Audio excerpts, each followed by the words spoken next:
Olá, meu nome é Amanda Sintra e eu estou aqui para te ajudar a adquirir o selo de certificação PQO. Vou pedir para vocês não esquecerem de deixar o seu like, se inscrever no canal e ativar o sininho para receber as notificações. Agora uma frase que vai estar muito por aqui, já está, né? Nem todos que tentam dão certo, mas só os que tentaram deram certo. Hoje o tema do vídeo será oferta de distribuição pública de ações. A gente vai falar sobre o IPO, vamos falar sobre follow-on e as distribuições primárias e secundárias. Primeiro, o IPO. Ele representa a primeira venda de valores mobiliários de uma empresa ao público e o ingresso desses ativos no mercado de capitais para a negociação. O follow-on é quando a empresa já tem ações no mercado, mas ela quer abrir mais ainda o seu capital, né? As ações elas podem ser ofertadas por meio de uma distribuição primária ou secundária. No caso de uma distribuição primária, as ações ofertadas são novas ações emitidas e ocorrem em um aumento de capital social da empresa, ou seja, quando a empresa distribui as ações do mercado, o dinheiro reverte todo para ela. Nesse caso, o vendedor é a própria empresa, sendo os recursos resultantes da venda canalizados para o caixa da companhia e destinados a investimentos, financiamento de projetos ou outras necessidades descritas pela empresa. No caso da distribuição secundária, as ações ofertadas já existem e pertencem a um ou a vários acionistas, controladores ou não, sem que haja modificação no seu capital social. Os recursos financeiros resultantes da venda são, portanto, canalizados para os acionistas vendedores e não para a empresa. Então, na distribuição secundária, o dinheiro arrecadado vai para o acionista que detém a ação, não para a empresa. Agora nós vamos falar sobre o resumo dos principais passos do IPO.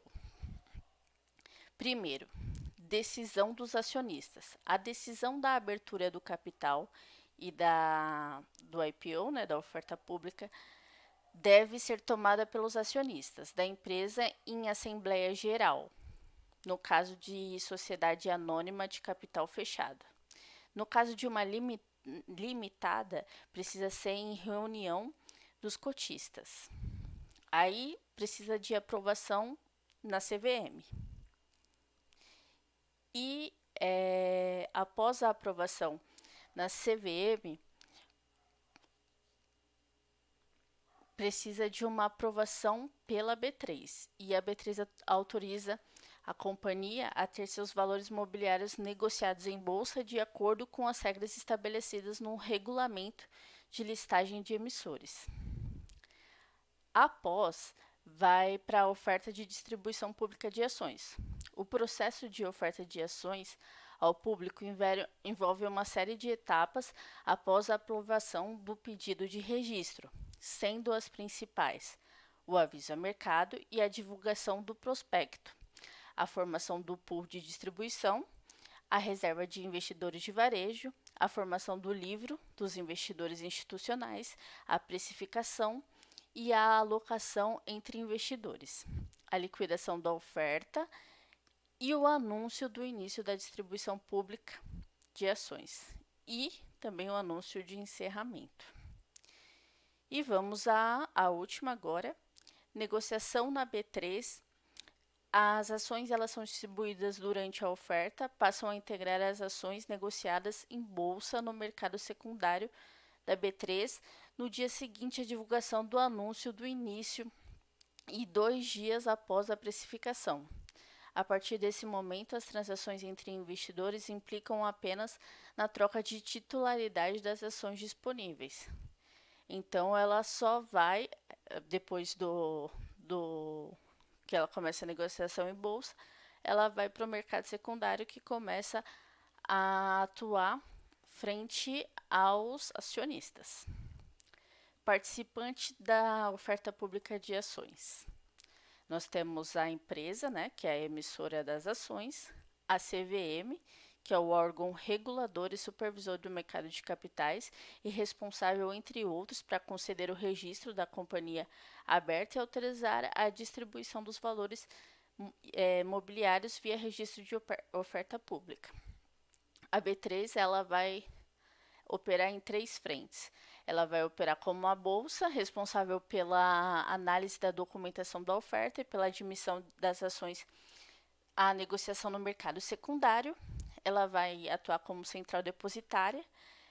Na oferta primária, ela é responsável pelo registro do saldo de ações com base nas informações recebidas da empresa ou do banco escriturador das ações. Oferta secundária, ela é responsável pelo bloqueio das ações no nome do acionista vendedor. E na Câmara da B3, né, que é a Câmara de Compensação, ela é responsável pela liquidação da oferta. Aí tem o banco escriturador, que é a instituição financeira contratada pela empresa para fazer a manutenção dos registros no livro dos acionistas. O consórcio ou pool de participantes, que são os participantes da B3 que aderem à oferta e se habilitam junto à B3 para compor o esforço da distribuição para os investidores do varejo, aí que vai ser que serão, neste caso, né, as corretoras que quiserem aderir à participação no IPO. O coordenador líder é a instituição financeira única contratada pela empresa para estruturar a operação da oferta pública. Os coordenadores são as instituições financeiras que, junto com o coordenador líder, são responsáveis pelo esforço de distribuição para os investidores. E o agente estabilizador, que são as instituições responsáveis pela estabilização do preço da ação após o início da negociação secundária. Usualmente é um dos coordenadores. A gente vai falar isso no próximo slide, que aí é a quantidades ofertadas. Qualquer que seja o caso, a quantidade de ações definidas pela empresa e os acionistas a ser vendida, né, para a oferta pública é chamada de oferta base. Então, quando eles determinam vender as ações, chama oferta base. E de acordo com a instrução da CVM 400/2003, a empresa e ou o acionista vendedor podem decidir ofertar uma quantidade maior de ações que podem ser chamadas de lote suplementar ou lote adicional.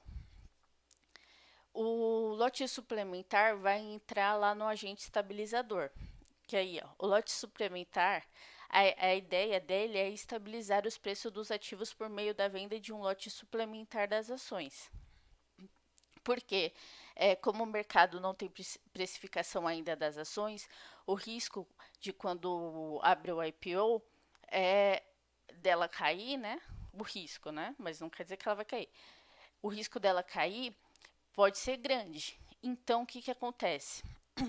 A empresa libera um lote suplementar para evitar a desvalorização da ação no período inicial de negociação.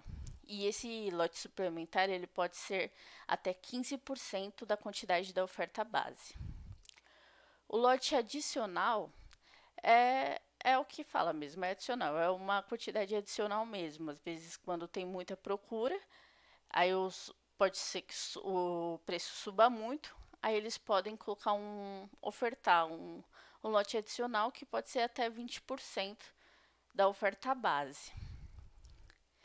Nós temos as etapas do processo de oferta pública e distribuição de ações. Eu coloquei um trecho da apostila, mas eu fiz um resumo aqui, ó. A B3 ela protocola a documentação para a listagem das empresas e ver se estão em cumprimento das exigências.